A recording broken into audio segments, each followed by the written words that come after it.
Bonjour, ce matin nous parlerons de la liturgie comme acte politique.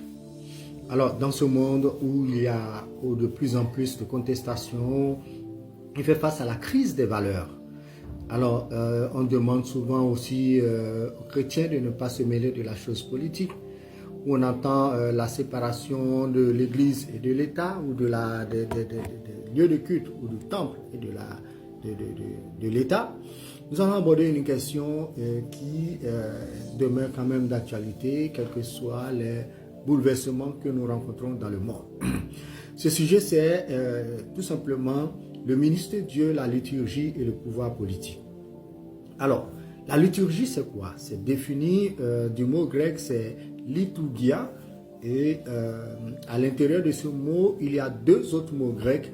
Vous avez le mot liton, qui est tiré du mot laos, qui signifie simplement le peuple ou la ville. Et vous avez le mot ergon, ergon qui renvoie au travail, à l'œuvre, à la créativité, à ce qu'on produit, le fruit de l'esprit, la réflexion, de l'intellect, le travail de l'intellect. Alors, pourquoi nous abordons ce sujet? Parce que généralement, on entend beaucoup de ministres de Dieu qui se retirent de la vie de leur pays et qui s'attendent à des miracles de la part de Dieu. Un pays ne se transforme pas à coup de révélation ou tout simplement de jeûne et de prière. Même si le jeûne et les prières sont importants, il faut comprendre tout simplement que c'est par le travail aussi de la réflexion, également le travail intellectuel, l'action sur le terrain qu'on transforme la vie d'un pays. Alors, ce qu'on appelle la liturgie, qui est l'ensemble, l'organisation, tout ce qu'on organise dans un culte, c'est-à-dire la prière d'intercession, les louanges, adoration, et la prédication ou l'enseignement de ce jour-là, et la prière de fin, la Sainte Seine, qui est partagée, et toutes les offrandes. Et tout cela fait partie, mis ensemble, on parle de liturgie.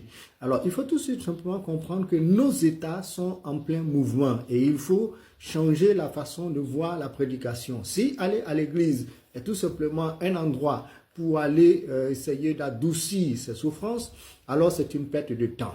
Ce qui fait que nous avons des multitudes d'églises sur le continent, mais qui ont très peu ont des impacts qui transforment l'homme qui vit dans la nation.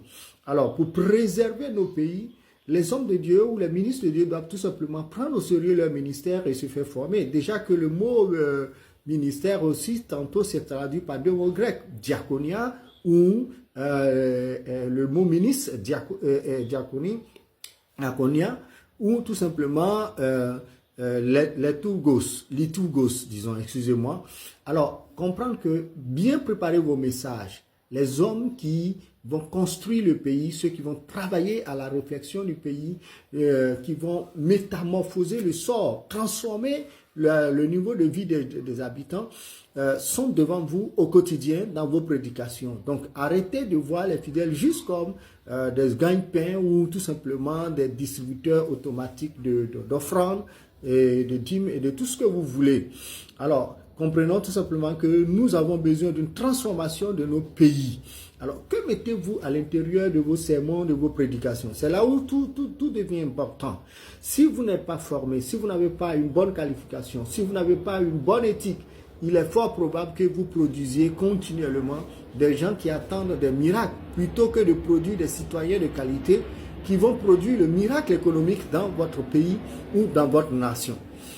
Chers amis, comprenez tout simplement que si l'Europe est aussi avancée ou l'Occident et même une partie de l'Asie, comprenez tout simplement que les prédicateurs, les pasteurs, les missionnaires qui ont travaillé là-bas, on a beaucoup de choses, énormément de choses et parfois des choses graves à leur reprocher, mais ils ont le mérite d'avoir travaillé, d'avoir su utiliser l'évangile pour accompagner leur peuple dans leur conduite, dans leur comportement. Même si aujourd'hui, il y a la dérive morale, mais il y a beaucoup d'éléments de cette foi chrétienne qui demeure. Et cela dépend des sermons qu'ils ont entendus, des différentes liturgies auxquelles ils ont été exposés. Alors, qu'enseignez-vous, que dites-vous à votre peuple?